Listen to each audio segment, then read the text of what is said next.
first one. Hope so. I'll complete this time. This first attempt.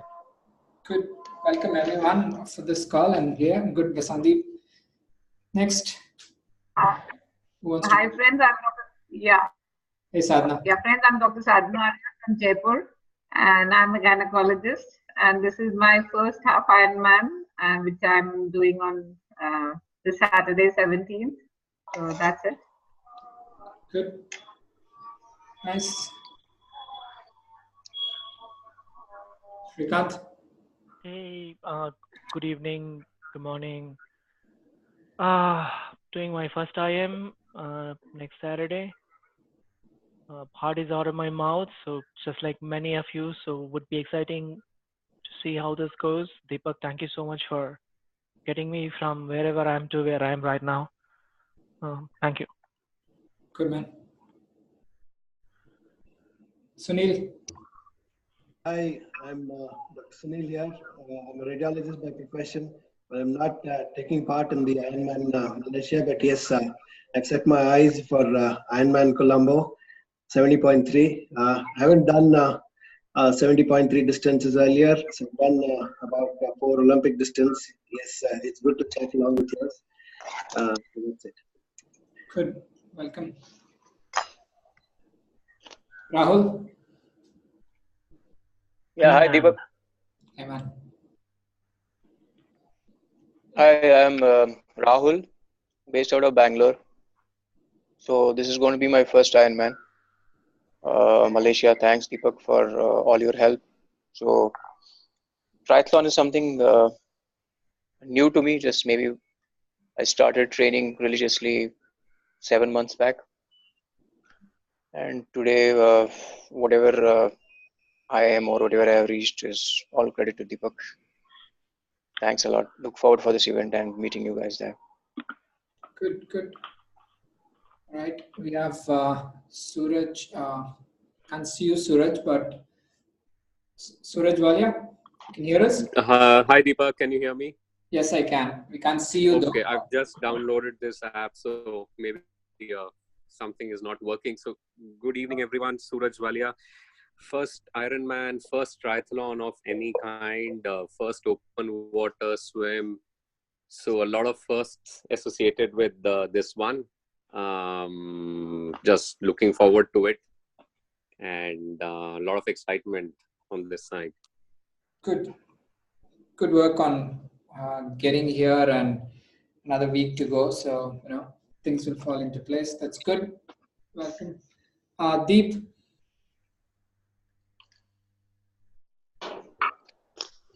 Hi guys, this is Deep Udeshi from Mumbai. I'll be doing a half in Kolhapur next weekend, that's on 18th, and registered for a full in Texas next year. Thanks. Pushpak. Yeah, hi, this is Pushpak from Mumbai. Not registered for any events yet. Just here for some inspiration and some gyan. Thanks. Yes, good. Thanks, everyone. We'll get started. I am recording this for the purpose of a few other people who are not able to join this, especially people who are racing, and also for the purposes of other people who want to have a look at it. The idea is to have these sort of, maybe monthly or even fortnightly, depending upon how this goes. The subject could be different. Format could be a little different with some of our other coaches stepping in, and we also calling a few other experts, or we even discussing and sharing experiences after the race. So we'll figure out various topics. But the idea is to make these a little more frequent. So thanks again for taking time. I understand it's a weekend, and so thank you for taking the time.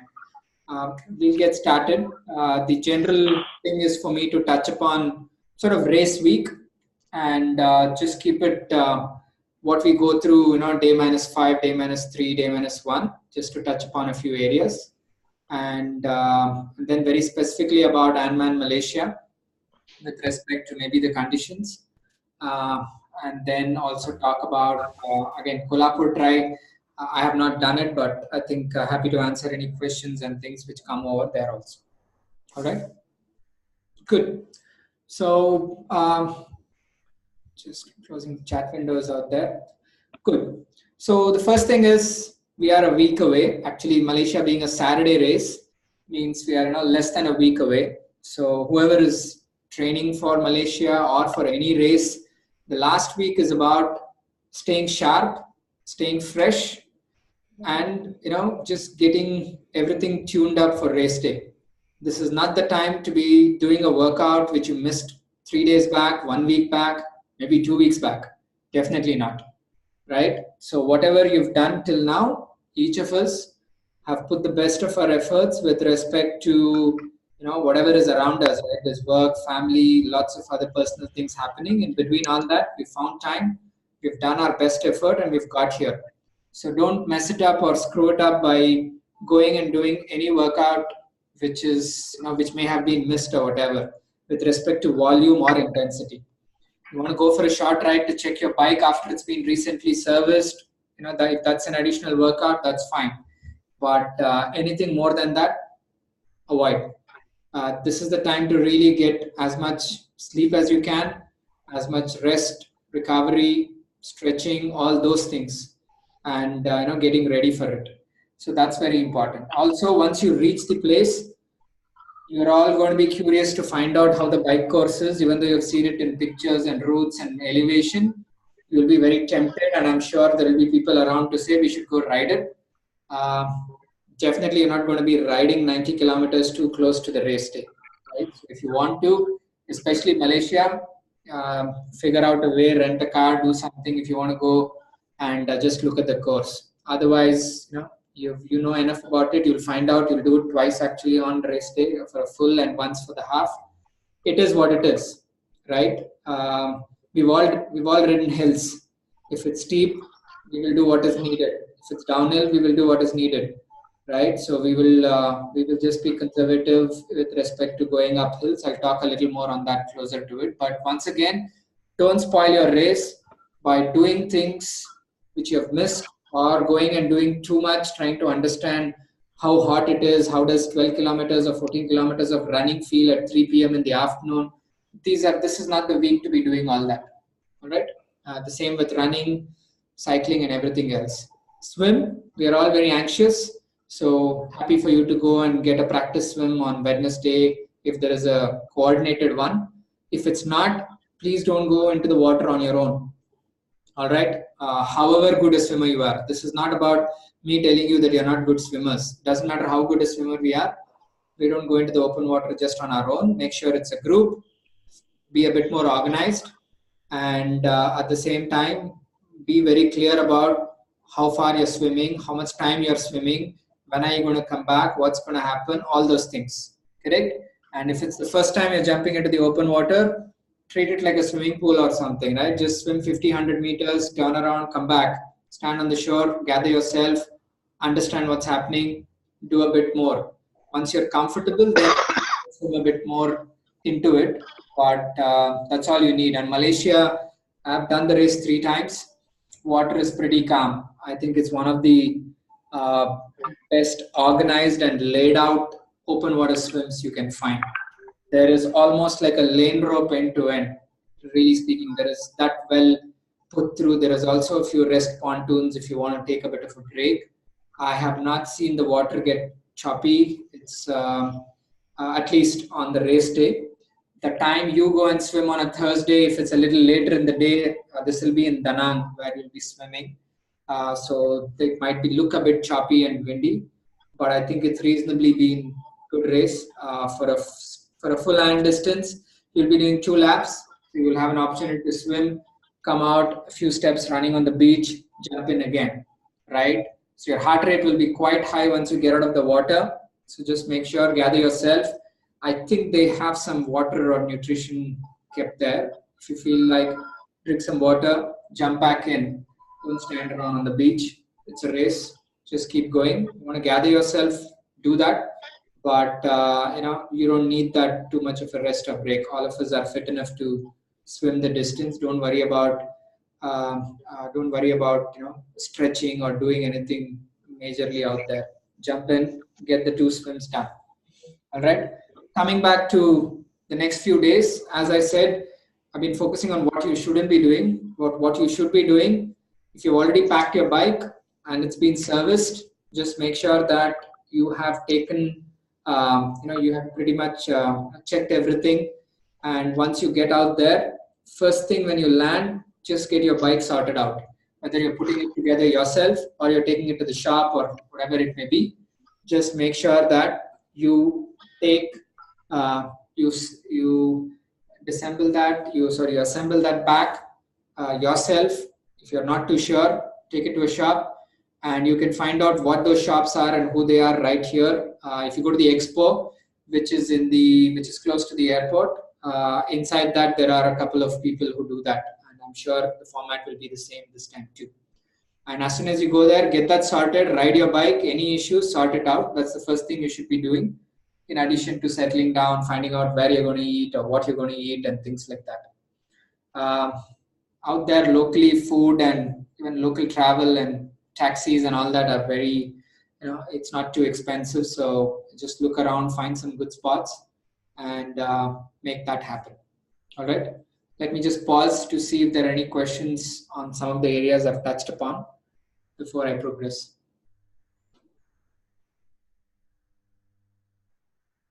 No? All good? Okay.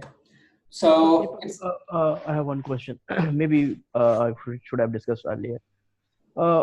Recently, I have seen that when I swim continuously for around 500 meters, 600 meters, I get headache actually.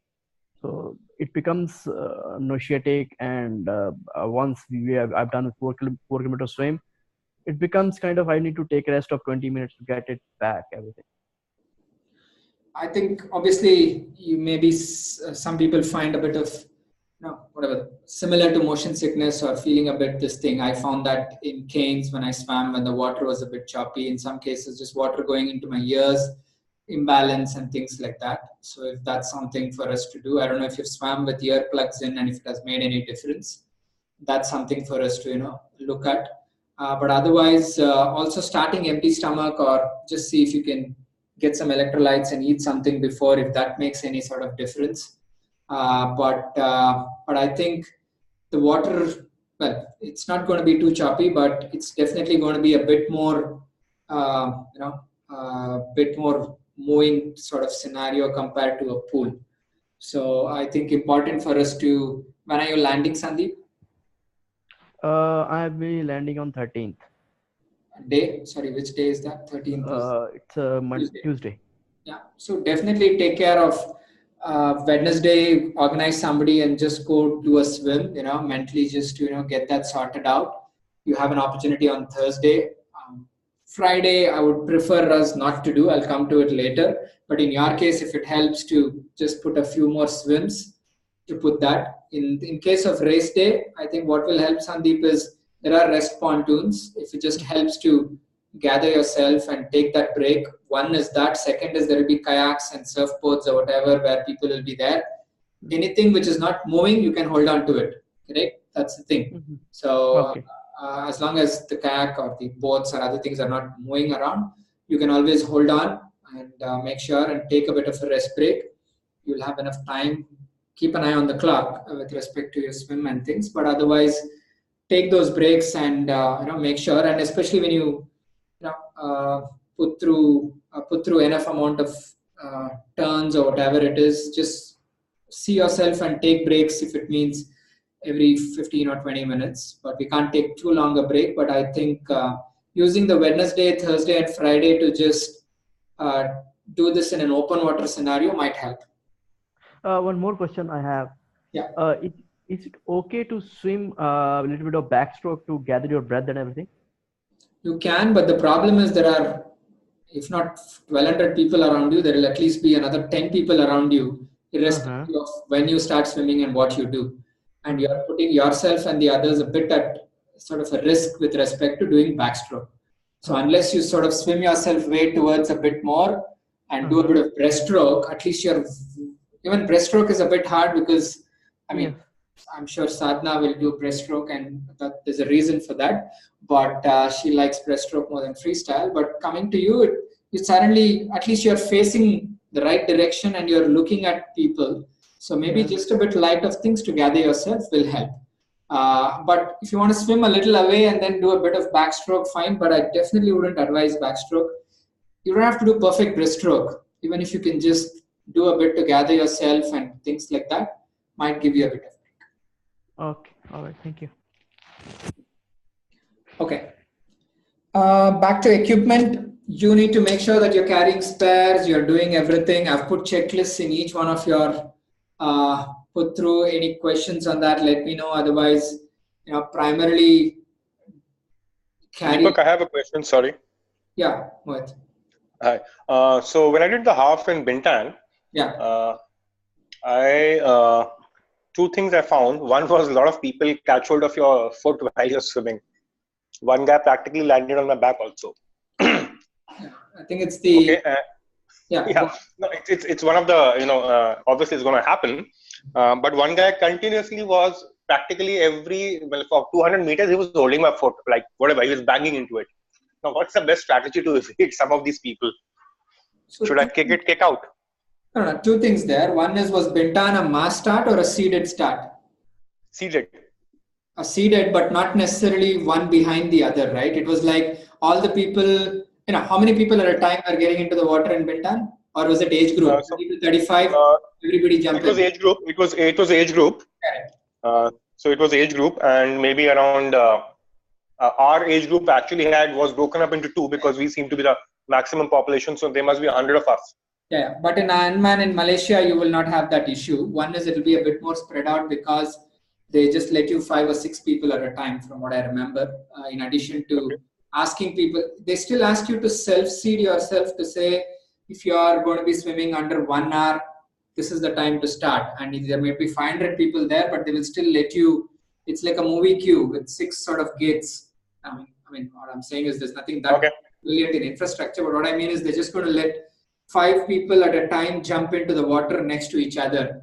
They'll give you 10-15 seconds break, then the next 5, then the next 5, then the next 5. So you're a little more laid out and stretched out compared to 300 or 400 people of an age group, or maybe not 300, maybe 200 or 250 in your age group in 70.3 Bintan, which happened. So first is the chances of that happening are a little less, but the other thing is people still think that they're better swimmers than what they are. So you will always find somebody who's ahead of you who's slower, or you'll find somebody who's behind you who is trying to draft. In all probability, this person, all he's trying to do is just draft behind you. Yeah, he was trying to draft, yeah. Which is legal. You can't do anything if you're not happy. One is you just slow down your swim stroke for about 5 or 6 strokes and let him pass, and you can then tap his feet and irritate him if you want, right? Or just put a bit more effort and try to swim away, but don't try to mess that up your thing. And look, you can a couple of you anyway. We don't kick too much while we're swimming open water, but maybe we do. But it's fine. It might be the same person. This might be, but I think make yourself some space if it's really bothering you, or just let him pass, or put a bit of effort and go through. And just do that. Okay, fair enough. One more question, if I'm audible. A question I have is, sometimes you get water in your eyes because swimming goggle leaks or something happens. It really happens, but it happens some odd times. Okay.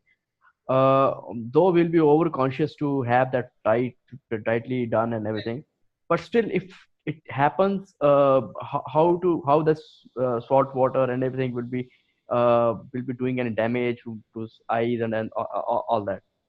No damage as such. You'll find a bit irritating if it's a bit, but if it's just too much, just go onto swim a bit away from the crowd, go onto your back, pull your goggles up and drop it back. As when you're doing backstroke or in your back, water will just come out of the goggles, it will come back. Or find the nearest kayak or whatever it is you can hold on to, fix your goggles, start swimming. Thank you. And this is something ideally you can practice in a pool the next time. Before you have an opportunity, you can do that if you find it, right? We don't need to, even in a swimming pool, you swim a bit, go in the middle, go on your back, light kicking, hands are free, pull your goggles up, put it back, that's it. Don't take too long, otherwise you'll find you're going to start sinking and more water goes in. Make it quick and move on. I'll do it today, sir. Perfect. Good. So equipment wise, everything what you need, your nutrition, your accessories, what you're going to be wearing, everything should have been sorted by now. This is not the time to be trying out a new kit, new shoes, definitely not. Nothing new, right? I mean, if you've been saving something, start using it at least for a couple of days to find out whether it's shapes, whether you're comfortable, all those kind of things. And please don't open a brand new shoes and start running. We need to break into a new shoe. You understand, right? You cannot be running any race or anything more than 20 kilometers in a brand new shoe. So make sure that any shoe you have has already done at least, I don't know, 50, 60, 70 kilometers as a minimum before you use it for any long run in general. Forget racing, right? So that's something to keep in mind. Pack your stuff and put whatever padding you want for your bikes and things like that. Just make sure you do that properly. If you're not too sure, take it to a bike shop, get it done, and pack everything you need. Keep a couple of spares with respect to things you will still be training for a few days before the race day. So the race kit or whatever you're wearing could be separate, but what we are going to be using for the other days, make sure you have those. Nutrition, you should have been sorted by now. We'll talk a little more on race nutrition in a while, but make sure you're packed enough. Don't assume you will get that in that country or in the expo. If you're particular about a brand, a flavor and all that, you should have it by now, correct? And make sure we have all those things. So you would have seen the checklist which I've put from a triathlon packing and race perspective. So hope all of us have had a look at that. Any questions on that or any other questions in general on equipment? Deepak, there was I think electrical tape written over there. I don't know why. Well, if your aerobar or something is coming off, or you have to extra pair of tubes which you want to tape it to things, that's the way you use for it. It's like electric tape or insulation tape or duct tape. Well, it solves most issues. So these are only reasons I've put that in my list. All right. Gels, sometimes if you want to tape anything which you want to tape for a bike, especially something which is there, that's the only reason you would need that. Okay. Yeah, Deepak, I have a question. Yeah, Rahul. So, with regard to the new equipments you mentioned, so I have been using one particular tire. Yeah. And I'm planning to use a brand new, same brand. I have never used it, tried it. I mean, it's a brand new, but the same brand, what I've been training on. No, good question. It's fine. Tires are fine. I mean, just make tube sure. also, tube and tire. Yeah. Both are brand new. Actually, you brought a good point. If your tubes you've been having a few flats, especially it's a time to change your tires, change your tires. Secondly, even if you feel the tube's just too old or it's been months or 1 year since the last time you've done it, it's a good idea to just get those changed. But if you've not had any trouble, that's fine.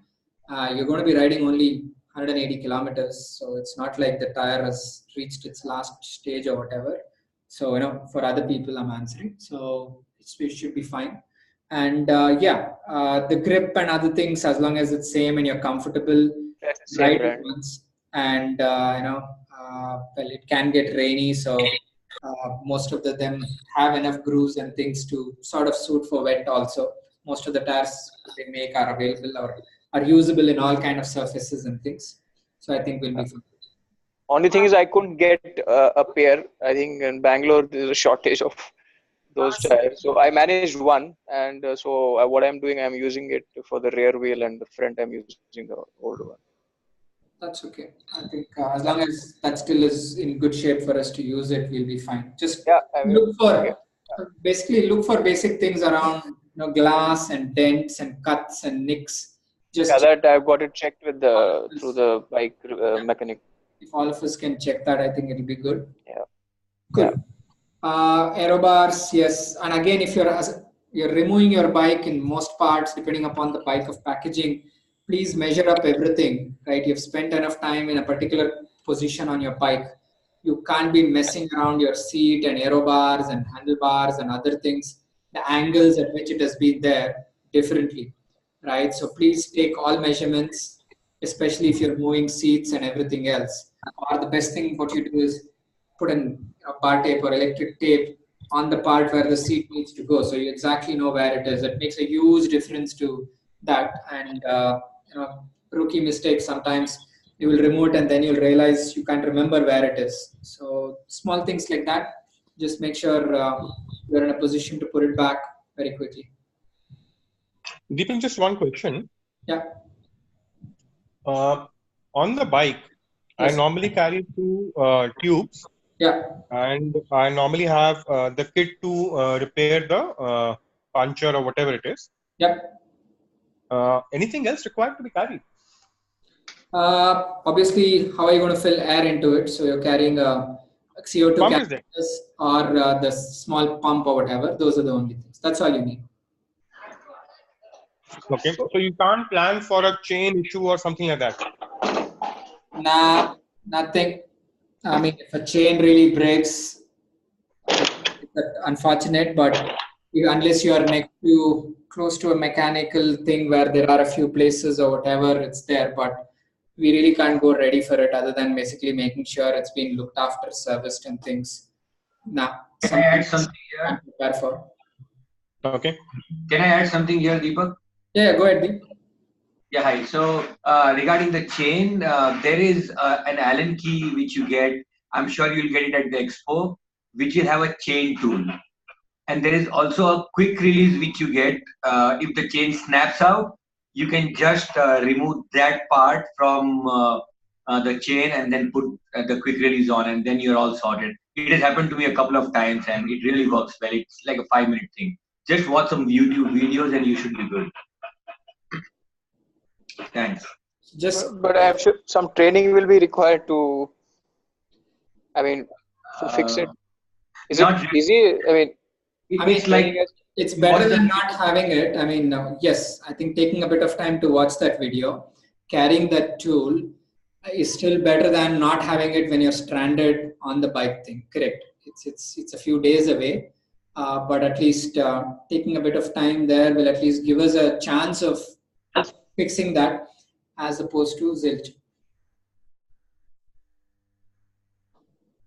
I've never thought of that actually. The Yeah. chain also.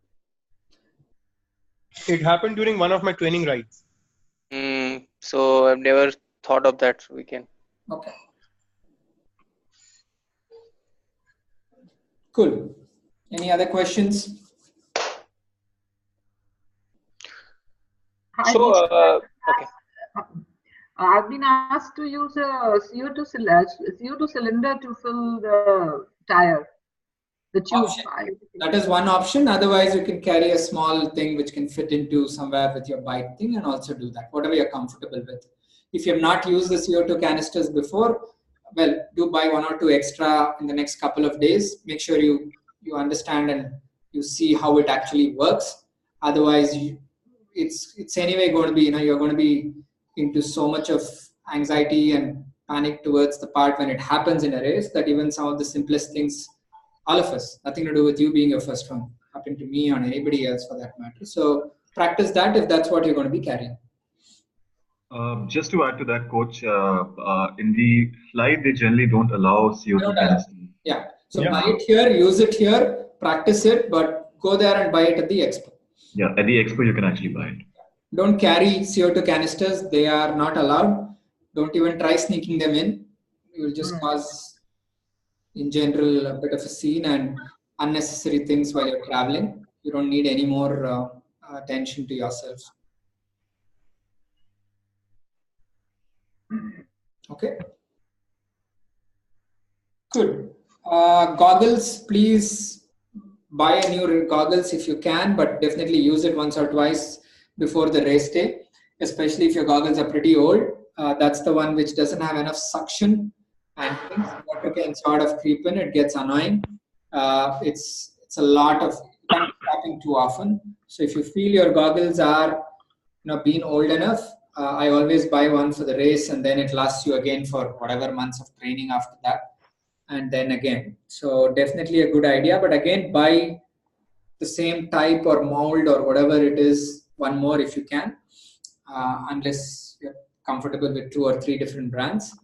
That's something worth taking, and also carry a spare one to whatever it is. Carry your old one and maybe a new one for your, at least while you're packing. On race day, you can always use one.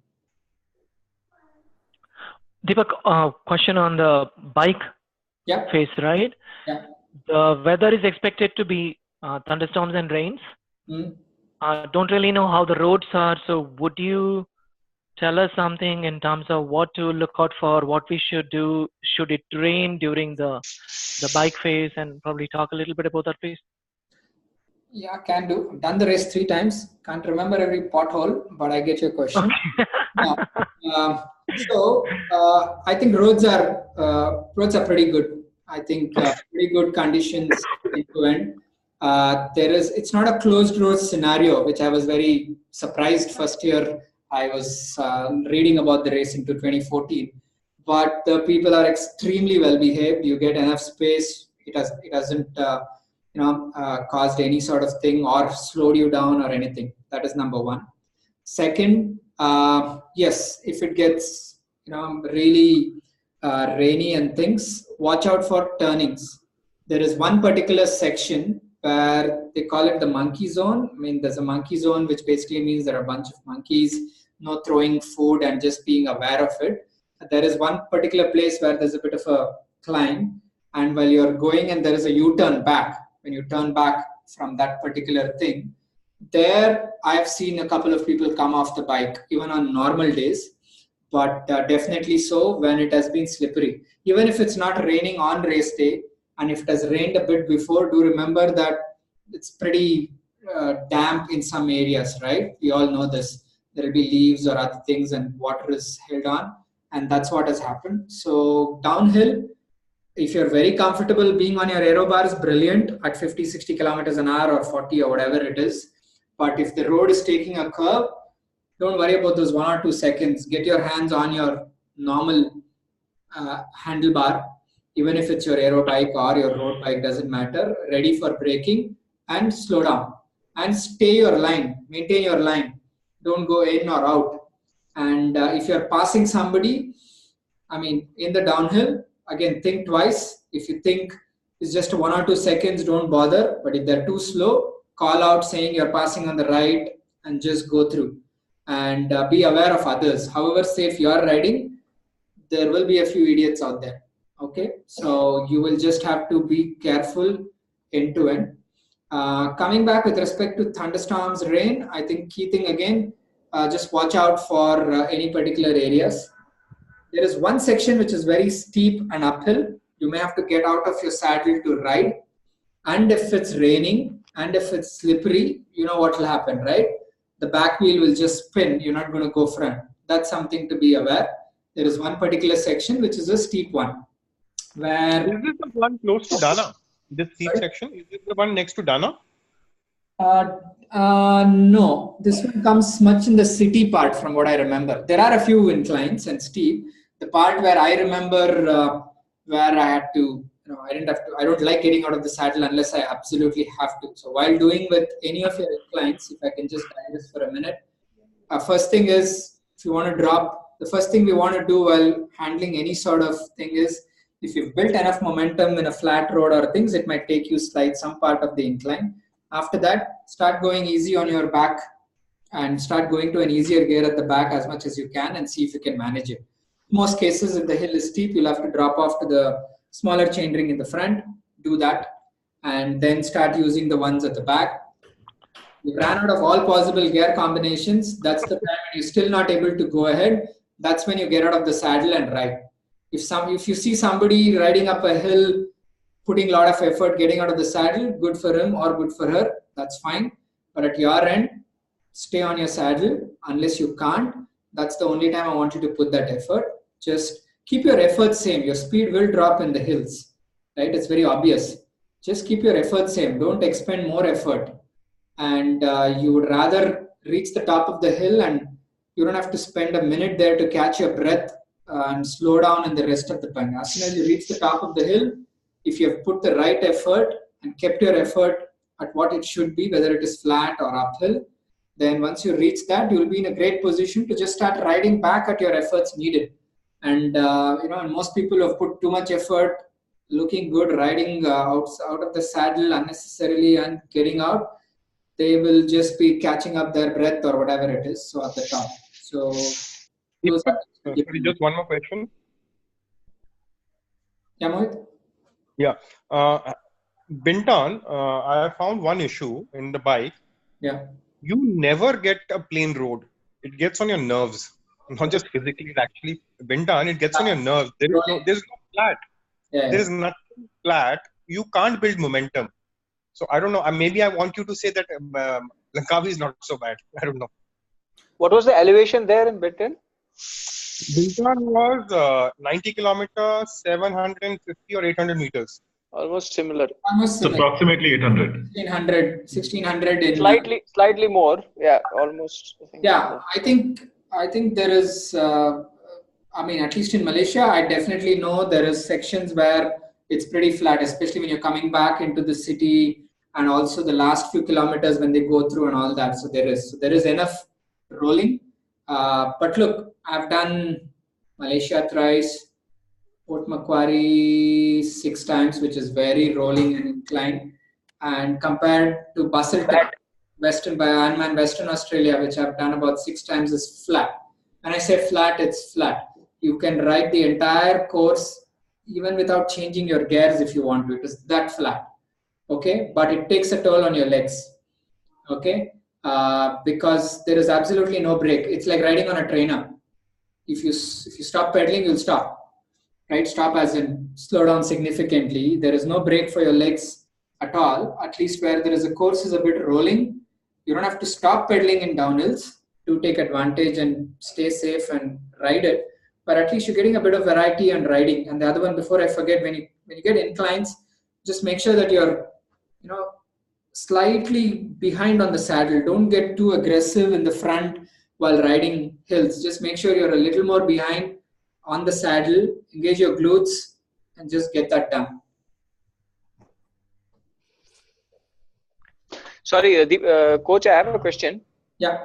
So when you spoke about steep elevation at Langkawi, so you mean to say we get down if you are not able to push and then walk?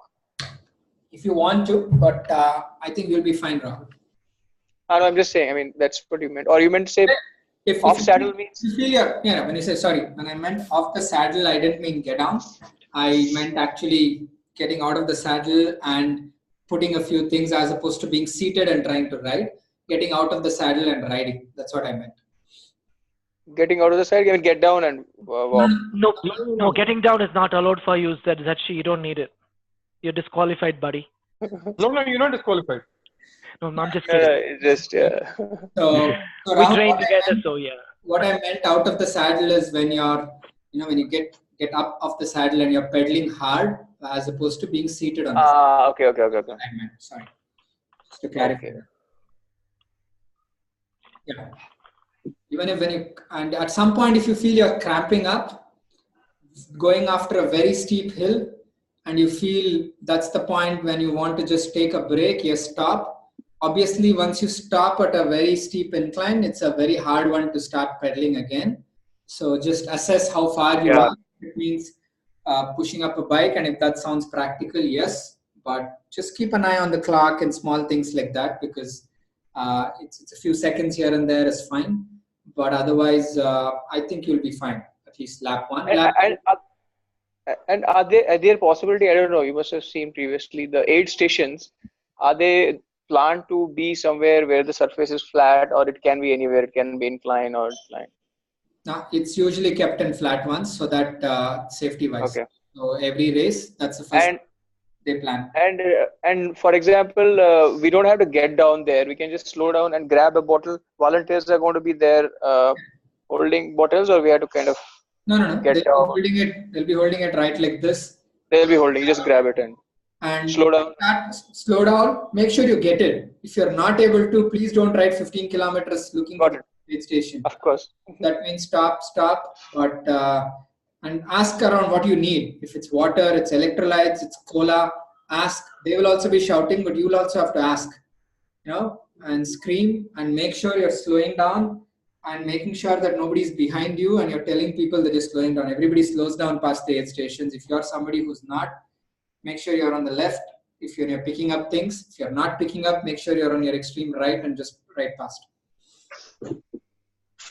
And aid stations, just to take the opportunity of talking about aid stations and things, every 15 kilometers or so, you will get one. Use it. If your bottle is half empty or even half empty or even 3/4 empty, don't try to ride that past. It's okay. A few seconds, start disposing of this bottle, grab a new one and keep going.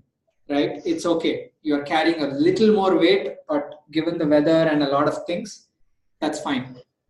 So at least 2 bottles you should carry, because like few bikes you have option of 3. Start with 2. 2. More than 2, I feel, is unnecessary unless you are carrying your own nutrition of 3 bottles and you're not depending on anything what they're giving. Then people tend to put 3, and in the special needs, I'll talk about it. Maybe we can talk about it now itself. There is an opportunity for you to drop off what people say special needs at the morning of the race, one for the bike and one for the run. You will have access to the bike one once, approximately at the end of 90 Ks. For the run, you actually will have access to it at every lap. It's a 3-lap course, right, Malaysia? Still is. The run? Is it? The run. 3 or 4? 4 lap, no? 4, so you will have opportunity of it to picking it up at least 3 times in terms of the special needs. But in most cases, make sure that you're not tying up the knot, because once you tear and open it, next time if you want to reuse something in that special needs on the run part is hard. But I would definitely put something, if you want to, like maybe a fresh pair of socks, which is an old one, or something like that in your run. If you feel you're getting blisters or it starts raining and you want to change into something, small things like that would go into that.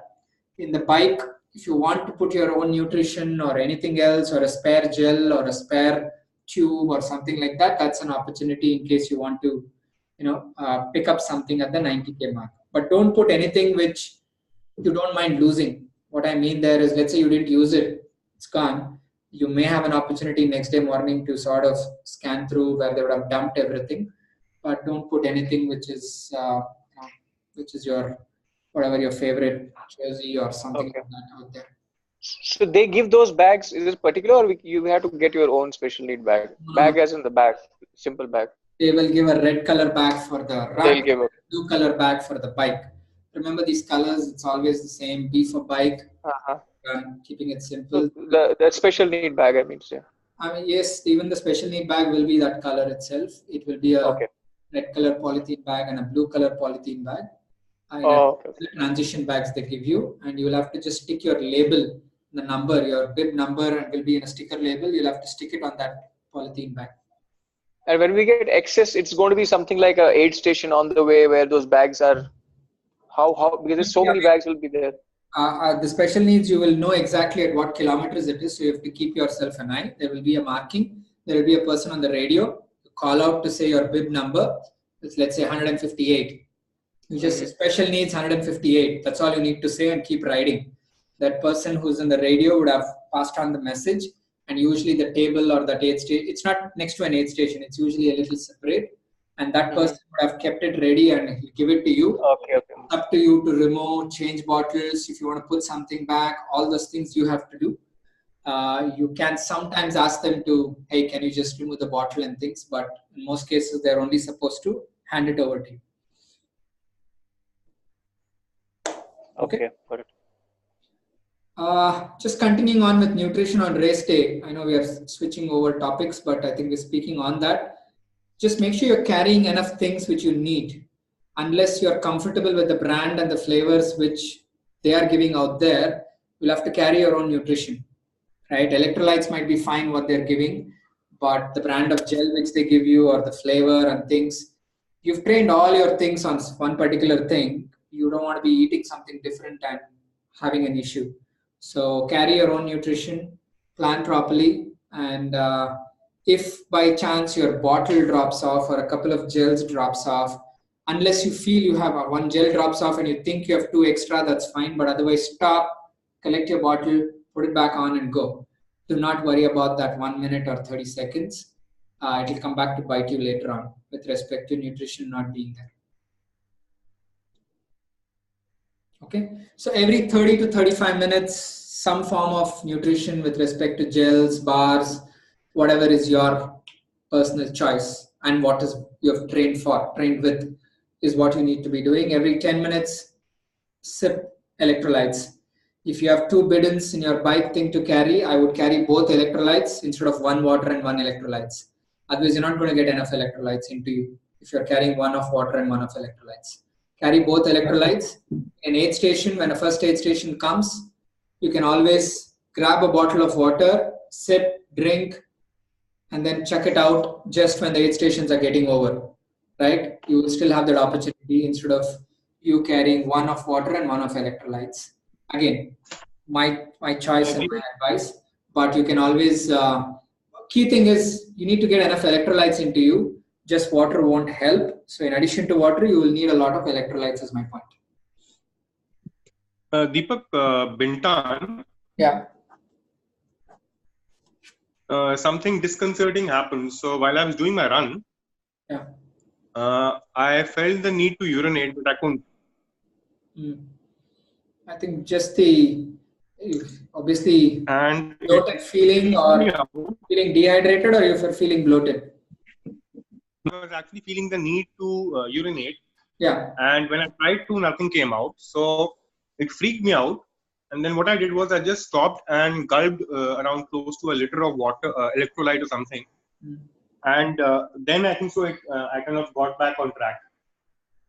Yeah. No, I think important for us, it's a long day. I think the amount of water you're going to be consuming or electrolytes you're going to be consuming. So the more of water you do, again, one more point before I forget, on the day before the race, just stay well hydrated on Friday, but don't drink in huge proportions. The fact that you will go for a toilet break or whatever before, you just flush out all your salts which are normally there in your body. I'm talking about pre-race day, right? So just keep sipping water all day long or electrolytes all day long, as opposed to drinking 1 liter at a time or things like that from a previous day perspective. Coming on to race day again, during the race, every 10 minutes on the bike, definitely take some electrolytes and water if you want to. On the run, every 2 kilometers, there will be an aid station. So just make sure that you take advantage of it and go through. There will also be some sponges and things given Malaysia as a hot race, and also a big tub of water with a bucket if you want to pull it over your head. But be aware, once you pull it over there, you are going to get fully wet, drenched. You'll feel cold. Your shoes will be wet. Your socks will be damp. Be aware of that. Don't just go for it. You see somebody and you feel good and you want to do it. Yeah, resist that unless you're really hot, or just put a bit of water on your head. But don't necessarily put it, because it also brings your temperature fully down, especially later part of the day when it starts to get cold. It's very hard to even get your effort and heart rate up and do the running part, because your body is spending a lot of energy keeping it warm, also keeping it to whatever warmth it needs to. So just be aware of all those factors while you're doing the run, especially. But yes, at the hot point of the day, it is going to get hot. In addition to the heat, the reflection from the bitumen or the tar on the roads are going to also affect, just like any other race in any other country. So that's something for us to be aware of. Okay.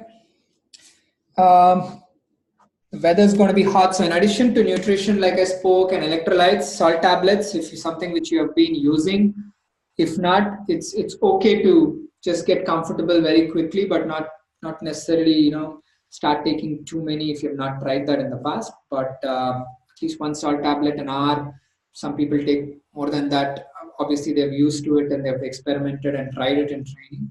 But that's something you will have to take maybe in addition to electrolytes, especially if you're somebody who loses a lot more sweat and other things. So that's something for also to do. And again, keep in mind how you're carrying those salt tablets is important.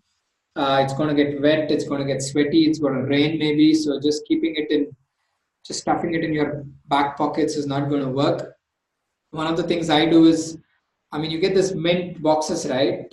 Eclipse or whatever, these small ones, not the Tic Tac ones, which are too thin, a little bigger ones. I just buy a couple of boxes of mints. I obviously remove the mints out and put these salt tablets in, and they go in pretty well. It comes out waterproof, I mean, pretty airtight. And in the run also, it does make a lot of noise each time you're running. But it's like my own. Metronome types.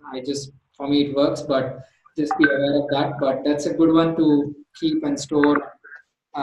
Make sure, especially if it gets sweaty, windy, and rainy, that's something which has always worked for me.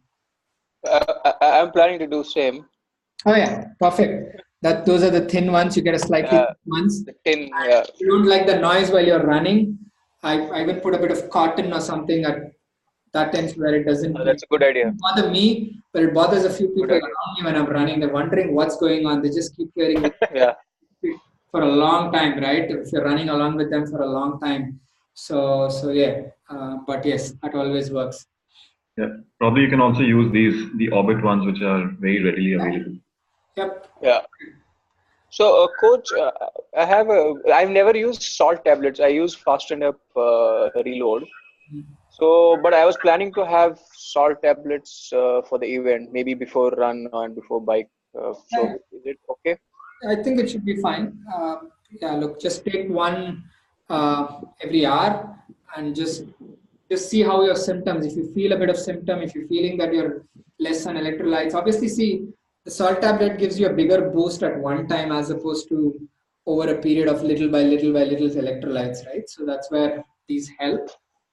So just I think one every hour is not going. So you can dump it in electrolyte as Fasten Up tablet only, or it has to be separately. There shouldn't be any issue, right? You can just. I have also cut open a salt tablet actually, and sometimes dumped it. But what we're doing there is we just, instead of that, you can add one more tablet of whatever it is you're Fasten Up, and it will still do the same thing for you if you're trying to put that inside a thing, right? This is to take salt tablets at a point where you can, if you think you needed that boost.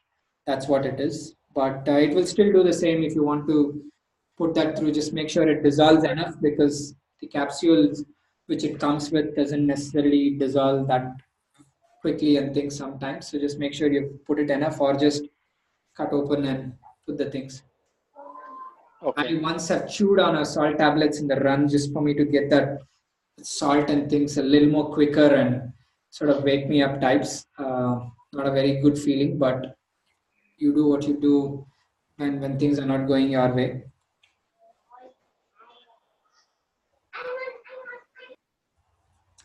Good. Food and things in the build-up of the race. Look, don't eat any foods which in the past has not worked for you, right? We all know what works for us, what doesn't work. So this is not the time to be experimenting and doing things. And once you go there and settle down, whether you're cooking your own food or you're finding some place to eat and things, there are lots of choices.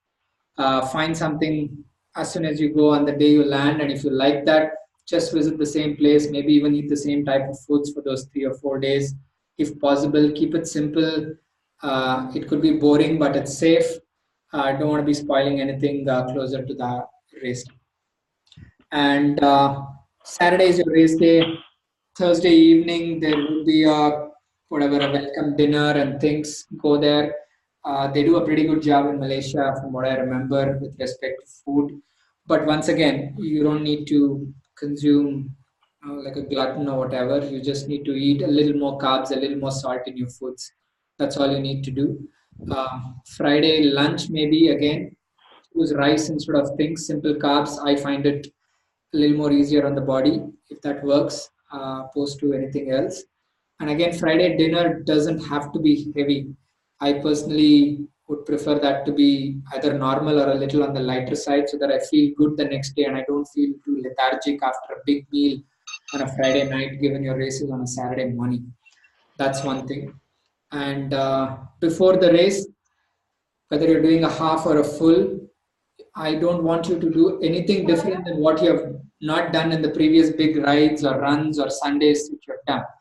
Just because somebody wakes up at 3 o'clock and eats their breakfast and then goes back to bed and wakes up at 4 or 5, you don't have to try that.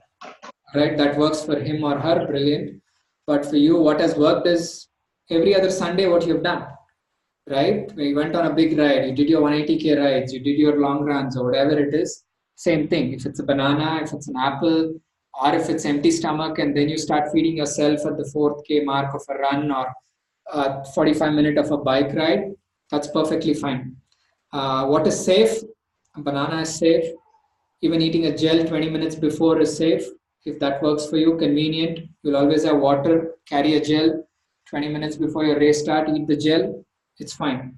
And but again, if that's something you're not comfortable with or never tried that before, I don't see that as an issue because you've always eaten the gel. Eating that just before a race is not going to make any difference. But if it messes up your mind or anything and starts overthinking, follow exactly what you've done every other Sunday. You've started big training rides, pretty much without anything. That's fine. Maybe for the next race, we will look at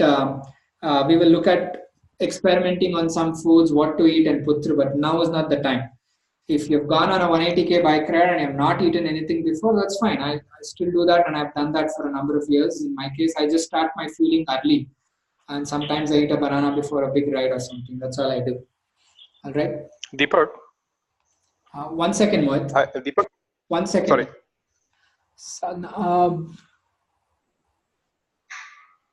That's okay, Sadhna. Don't worry about it. We've done enough riding, running. Don't try to make up for that effort, especially tomorrow. See, it's a Saturday race and not a Sunday race. One day makes a big difference about what we should be doing in the week.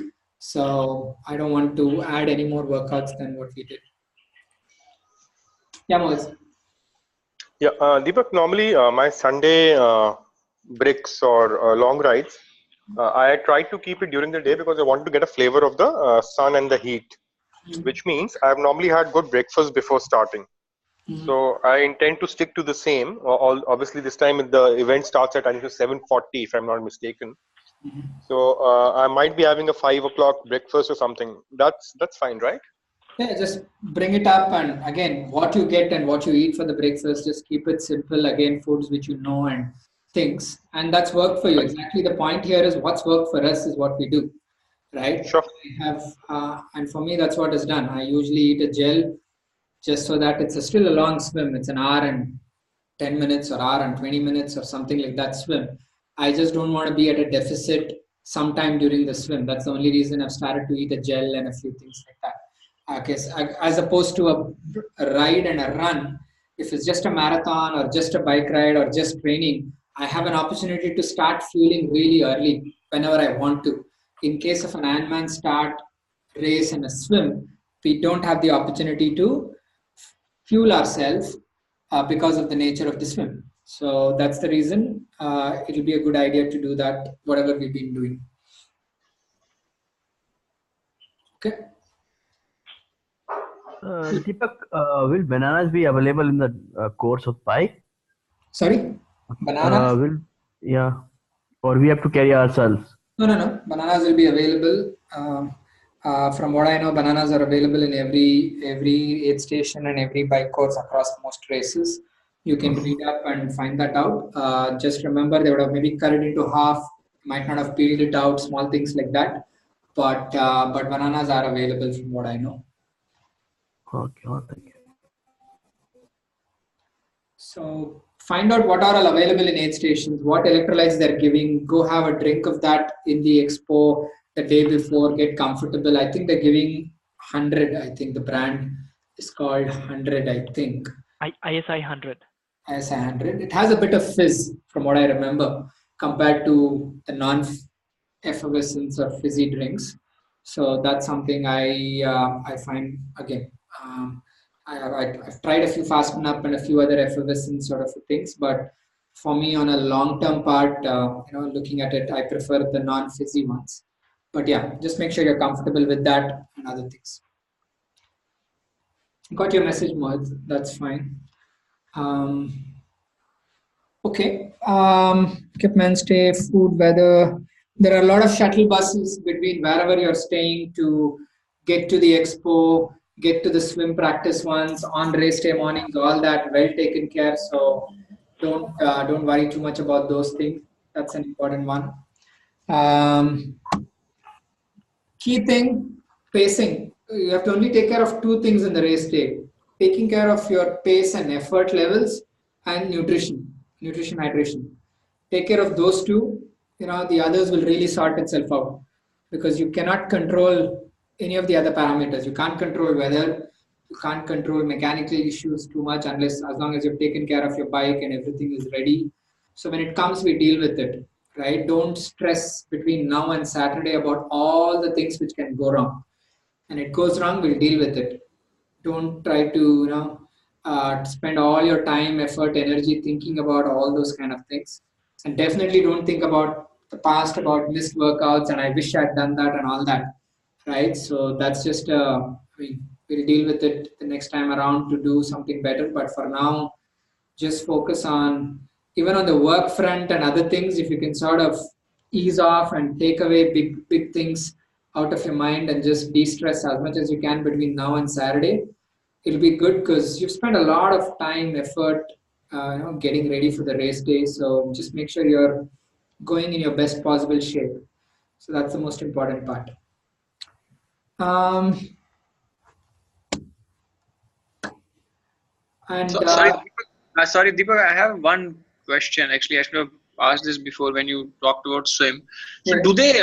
I remember reading somewhere. I was planning to basically I use compression shorts and triathlon shorts for cycle, and I was planning to do same. I thought I will wear similar thing for swim and then just get onto the bike. Yeah. But I remember reading somewhere that they don't allow compression shorts under triathlon shorts for swim. Yeah, I've read that also, mainly because I don't think it gives any additional flotation for us, but they have some things about it being full arm and sleeveless and also a few things. That is the. I remember somebody else also mentioning this. I can't recollect. I myself haven't used it. They also don't let you wear compression sleeves on your calves, also, from what I know, for the swim, from what I remember. I don't know why. Obviously, they put your race number on that, but yeah, just read up and clarify that with the person out there. There will be, I mean, Carl Smith is your and the other person is your race referee and people. So you can clarify that definitely at some point in the expo itself. If not, on welcome dinner and those, there will be technical information given. You can also clarify that point. Yeah, because I think compression shorts slightly helps in bike and run. Bike and run, yes, but there's no reason why you can't use it in a swim. Just find that out. Yeah. For this, bike and run, no issues at all. You can. They have some particular rule on the swim, it not being used in the swim. So you can always put it in your bag and start using it in your. So something doesn't make sense though. Like the tri shorts, what we use, yeah, they have compression anyway, right? So not the regular one, what? Not as much as the actual compression shorts, which compress Okay. and a few other 2XU brands make it. Okay. They tend to just help a bit, little different. Okay. Spandex is obviously not allowed, right? Spandex is no. And also there are these small little buoyancy shots and things. Those are not allowed. Small things like that. So especially in a non-wetsuit race. One thing which I do from a bike perspective, if our tri shots or the kit which we wear is not enough padding for the 180 kilometers of riding, I do my swim, and as soon as I come out of the swim, I usually wear my normal bike shorts on top of it, do the ride, and just remember to remove it after the ride. You don't want to be running in them. But so that you're already wearing your tri shorts and tri top, you swim, come out, you just wear your bike shorts, gives you a bit more padding for the 180 kilometers of riding. And then after your bike ride, drop your bike off with your bike shorts and then on your run. It's a good idea actually. Maybe I'll try it tomorrow for 10 Yeah, or 15 minutes. definitely try it once. I mean, I'm comfortable. I've even ran 42 Ks on a wearing cycling shorts. So it's like maybe running with diapers on. Not that I know how it feels, but I guess that's a similar feeling. But yeah, it's something which gives you 180 kilometers, because every time you're uncomfortable or you're not having focus, your power and speed is going to drop. Remember that for the 180 kilometers. Yes, how fit you are will determine your bike time, but how focused you are on just getting back to your pedal stroke, just maybe spending a couple of minutes on cycling. There is no traffic lights, there is nothing on the race day. It is you, your bike, and the pedals and the crank and your legs. That's all it is, right? Yes, it can get windy, it can get hot, it can get hill. But one thing what you can always do is keep effort levels at whatever it is. 80% is a good indication. I don't think 85 can sustain from an Ironman perspective. So maybe half iron distance, maybe 85. But otherwise, you're talking about 75 to 80% efforts. That's all it is. That's effort. And if that means 28 kilometers at some stage, or it means 35 kilometers at one stage, it is what it is. So don't get bogged down looking at your speed and saying, I'm not riding fast enough or things like that, because it will be windy, conditions, all that. But important thing is keep your effort level always the same. You will have some low points. Everybody does, right? It's not because it's your first race or your 20th race or whatever. The key thing to remember is how quickly you snap out of it and get yourself back to focus. If you dwell on it for few seconds, fine. But before you know, you could be off for a few minutes. And so key thing is try to avoid the low points. But if it comes, snap out of it quickly and keep your effort level same end to end on your bike. Same with the run. The first kilometer after the bike, you are going to end up running it in all probability faster than what you should be running. That's the only time maybe to look at your Garmin, really, right? That is the only time on the run maybe you'll be looking at your Garmin to make sure that you're not running too fast. After that, it's back to effort, back to feel. All right. So, and just think about getting from one aid station to another aid station, right? Every 2 Ks, and give yourself that 30 steps of walking or whatever it is at that aid station. Walk and start to run again, right? So, yeah. Look, all of you have put lots of effort. You're going to be ready, whatever the race throws at you. But yeah, just stay strong and don't let when it starts raining, getting windy, you will notice suddenly a lot of people will give up effort. Shouldn't be giving up effort. It might slow you down. Speed may come down, but don't drop your effort level. Most of them get switched off at the top when things go bad, whether it's weather and things. So that shouldn't take your focus away from keeping the effort where it should be. If that actually means slower ride because of something, that's okay. But just focus on effort, nutrition, hydration, and then the long day will not get any more longer than what it should become. So Deepak, I'm not using any kind of tri suit or tri shorts kind of. I'm just normal cycling and my normal shorts and t-shirts, sleeveless Okay. t-shirts.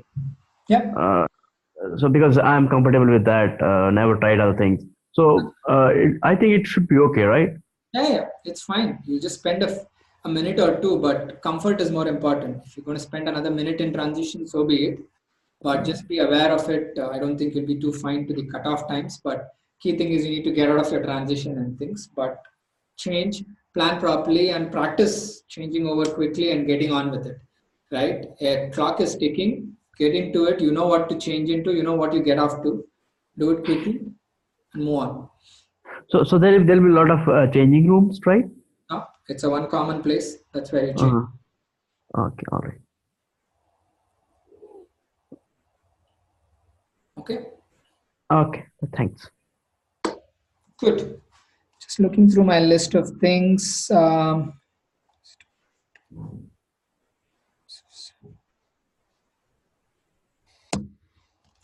Yeah, I want to stress one thing back on the bike.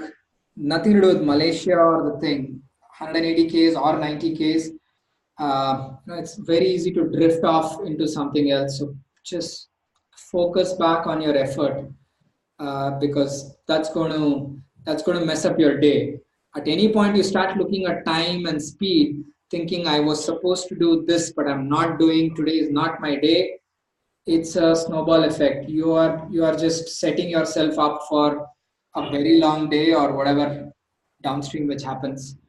So focus on effort and just keep it going. If you also watch cadence, you want to watch power, you want to watch something else, that's fine. But watching average speeds is not going to be, because how do you know what speed you can ride when the hill comes and the wind is there? How do you know you're supposed to do 23? How do you know you're supposed to do 27? Right? So there is nothing which defines that. So please don't get caught up with that. Keep asking yourself, can I keep this effort for 180 Ks? Answer is yes, keep that effort. The answer is no, time to slow down. And also add another question to it saying, can I ride that for 180 and run a marathon after? Right? That usually answers your question, right? No surprises there. So don't try to gain 5 minutes on the bike and lose 20 minutes on the run because you just went too hard on the bike. A lot of people have done that, right? So it's a triathlon end to end. You want the overall best time. So that's very important. And nutrition, I stress upon it. Go by time. The only thing which happens every 35 minutes is 35 minutes. Don't talk kilometers. Don't say hill. Don't say that next hill I will take my nutrition, that next turning, or after I pass this person, or when I get an aid station every 15 kilometers. That 15 kilometers might take 40 minutes for you, might take 28 minutes for you, depending upon conditions. So just go by time. Every 30-35 minutes, if it's a gel, it's a gel. Every 10 minutes, sip. You have your Garmin's, put it up. It has a very clear reminders and a buzz which says eat and nutrition or whatever you want to put it as. It will buzz, it will tell you. You can just depend on that.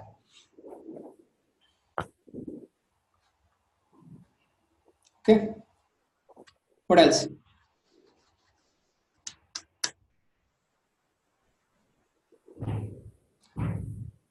So I think all the things I spoke, I tried to keep it very generic. Maybe some of them are a little more relevant for a longer race like a Ironman, but most of the other things, or for that matter, everything what we've spoken about, you will not have a special needs for a half iron distance. You will not maybe have your own transition bags in which you keep your stuff. You will have to keep everything next to your bike. That is an important thing. On race day morning, you drop off your bikes a day before, which is on Friday. The transition that opens at 11 o'clock for your drop off. Don't wait until 3 p.m. to drop off your things. Prepare everything on Thursday evening, have it ready. As soon as it comes, take a shuttle bus. They take your bikes also through the shuttle bus. They allow you, from what I know. Go there, drop it. Just make sure you've put everything what you need at the beginning of a bike leg in your bag. The only things you will have access to on the race day morning is the bike.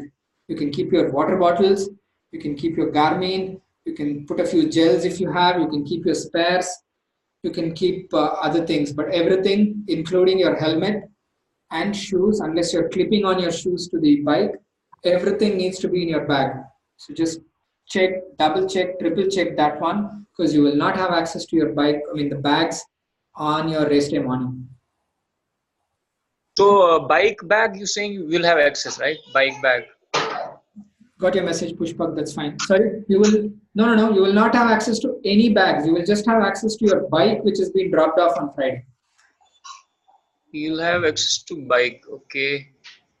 So you can walk over to your bike on Saturday morning, pump up your tires, check anything, put oil to your chain, keep your gels in front, keep your spare, keep your water bottles. That's it. Nothing. So morning, like next to you for a full iron distance. For the half iron people and 70.3s, you will be able to keep everything next to your bike on the race day morning. You will not get your own bags. So Saturday when we go to our bike, so we can carry our own stuff in a bag or something. Yeah, you can carry your own bag. You can't leave anything next to the bike, is what I'm saying. You can Okay, then if we carry a bag, where do we leave the bag though? You bring it back. So you'll have a gear. Okay, let me take a step back. On the race day morning, you will have an opportunity once you leave your hotel or wherever you're staying. You'll have a lot of things. Correct. You need to put that everywhere and deposit somewhere. So that's called a gear. There you will have a street gear bag, which will be little black in color. So you'll get a street gear bag in which you can drop whatever you want. Put some money into it. Put your mobile in it, whatever you want to, but definitely put some money in it because after the race, that's the one you have access to. Unless your family, friends, everybody waiting to take you through. That's your bag. That's your dependent thing. So in that goes everything which you are wearing, which you don't need it for race, or anything else which you have carried over on the race day morning to keep near your bike, spare things, all that. Put it in that, and that is a bag. It's a threaded bag, so it can't be too big. So make sure you know what you are putting into it, and slippers or whatever it is you need after the race. Also, please put it there. Put a fresh set of clothes in that. That's very important, right?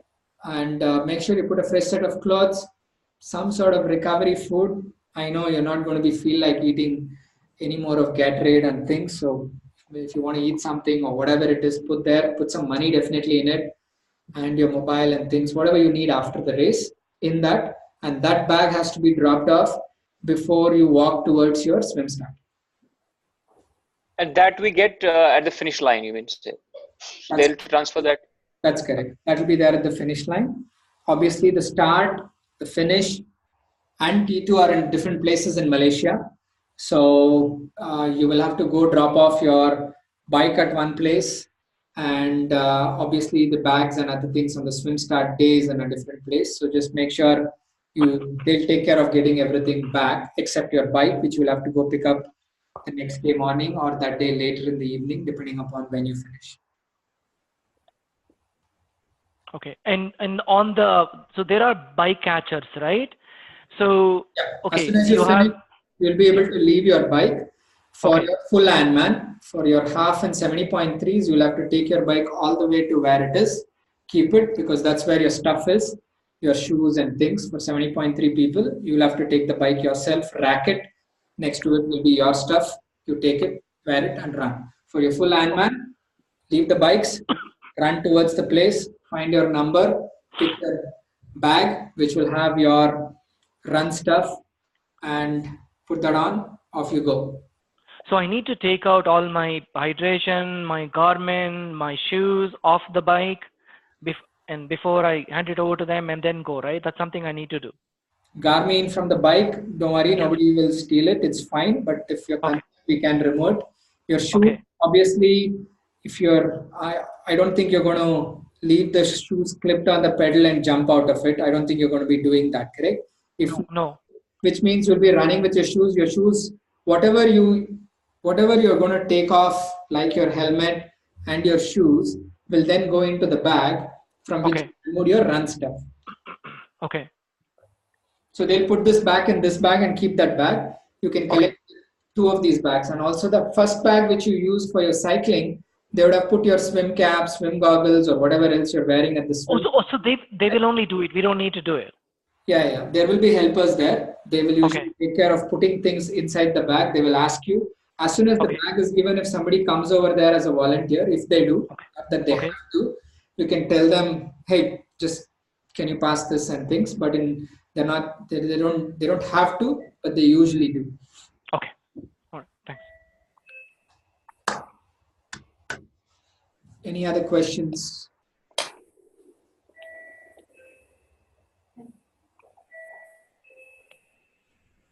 No?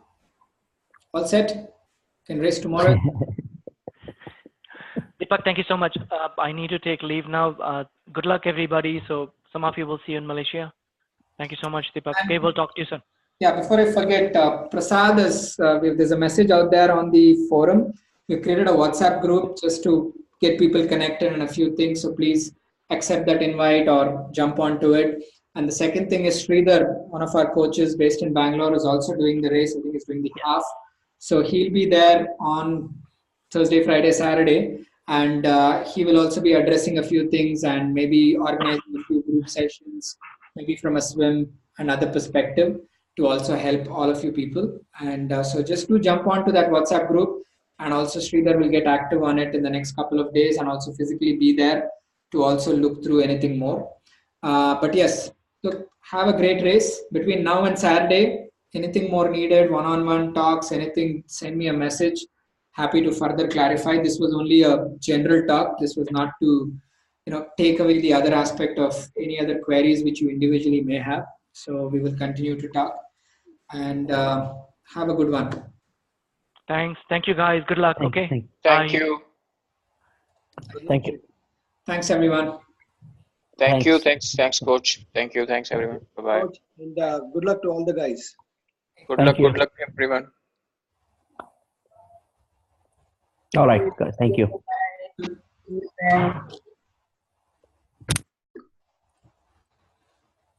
Right.